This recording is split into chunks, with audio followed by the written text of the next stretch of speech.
What's up, good people? Mark Holmes here, and as always, I want to say thank you all for watching, commenting, subscribing, and being part of the Joe Blue Sports Report. Without you guys, as well as you ladies, you know that this literally does not work. Hope everybody's having a great Tuesday. It is Taco Tuesday, and I hope all your taco dreams come true. Down here doing a little bit of work here in the man cave and things, and waiting to hear more about the Dallas Cowboys looking for their next offensive coordinator. We know that they are looking at uh, Nixon from Carolina. We don't know if that is the Rooney Rule interview and stuff, and they actually have their mind set on somebody else. Um, I've heard somebody has mentioned that the Cowboys might be interested in Brian Johnson with the Eagles, their quarterback coach, because he has familiarity with Dak Prescott at Mississippi State. And I think you do need somebody to help Dak Prescott and create an offense that is more centered on Dak Prescott's skills. Um, and at least we are finally moved on from Kellen Moore.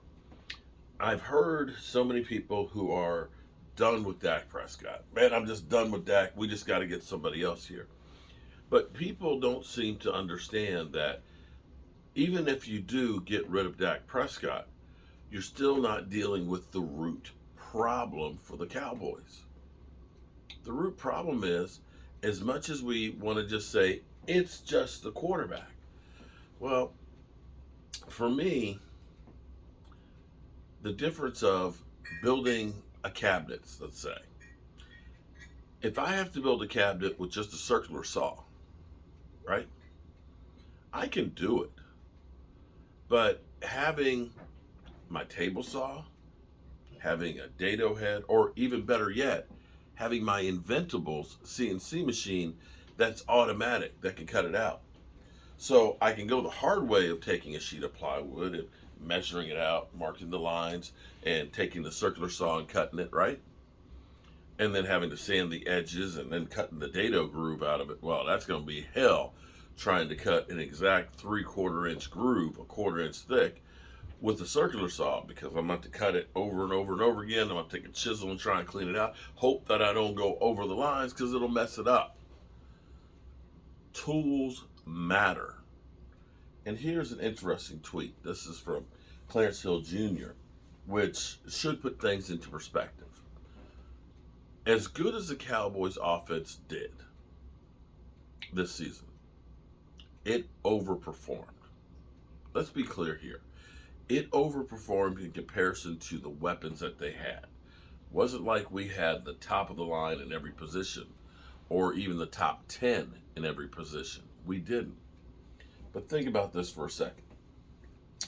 CeeDee Lamb was the entire Cowboys offense once Tony Pollard went out. He had 10 catches for 117 yards. That's a great game. That's an incredible game. But here we have Michael Gallup that we paid $12 million a year average, who will get $13.8 million next year. Michael Gallup, your number 2 receiver, 0 catches.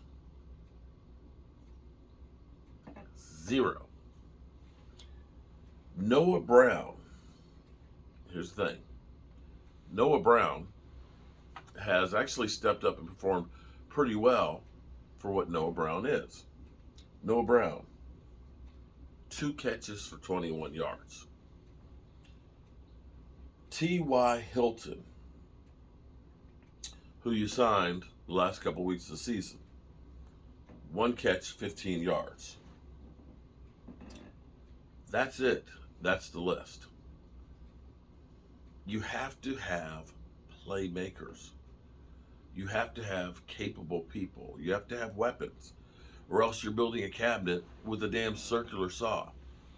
And it doesn't matter if you have Dak Prescott or if you trade for Aaron Rodgers. Aaron Rodgers' numbers this year without Devontae Adams were pedestrian. 26 TDs, 12 interceptions, 3,600 yards.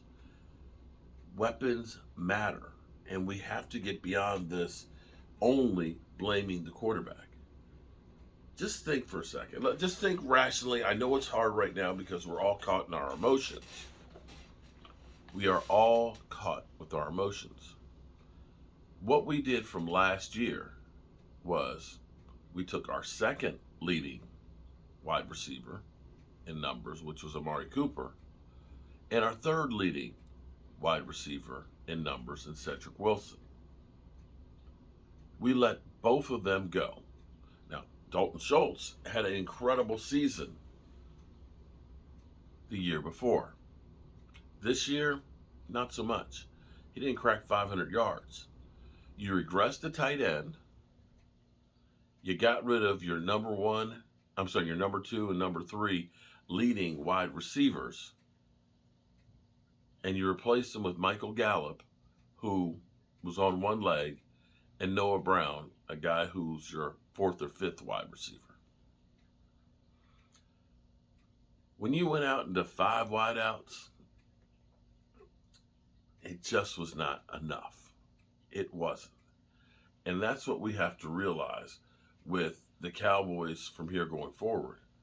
Jerry Jones, Stephen Jones, Will McClay, they draft a lot of great players, and we've kind of been more defensive centric the last 2 years. We're going to have 3 extra compensatory picks, a fourth, and 2 6. But there's no guarantee that drafting a guy, he's going to be ready day one to step in. Jalen Tolbert should have taught us that lesson last year from drafting him and thinking that he was going to instantly come in and be a baller. Now, maybe he still can, having a year under his belt now that his eyes won't be wide open. But in actuality, we have to start looking and saying, we do need better weapons. You know, this saying that they keep trying to throw at you and saying that Dak Prescott needs, weapons. Well, duh. Aaron Rodgers needs weapons. There's no team out here that doesn't have any weapons, that literally have Mark Holmes as wide receiver. It doesn't work that way. And this is where the Joneses have to start thinking about, how are we getting these weapons? Now, I did see this morning an Odell Beckham Jr. workout. He's getting closer and closer to being all the way back. Hopefully, Michael Gallup will now have some time to really focus in on just getting the legs stronger and getting that confidence back in here, and maybe he'll be better next year. But you're going to really need to think about other weapons. Tony Pollard is good. I still have concerns about Tony Pollard being able to hold up, especially if it ends up being that he's a lead back where we're really needing him 20 to 30 plays in a game. But weapons are the key to end of your woes. And that's the truth. Okay, good people. We'll keep an eye out and hear if there's any more news on who they're looking at as offensive coordinators, as well as quarterback coach and running back coach and offensive line coach. I'll see you soon.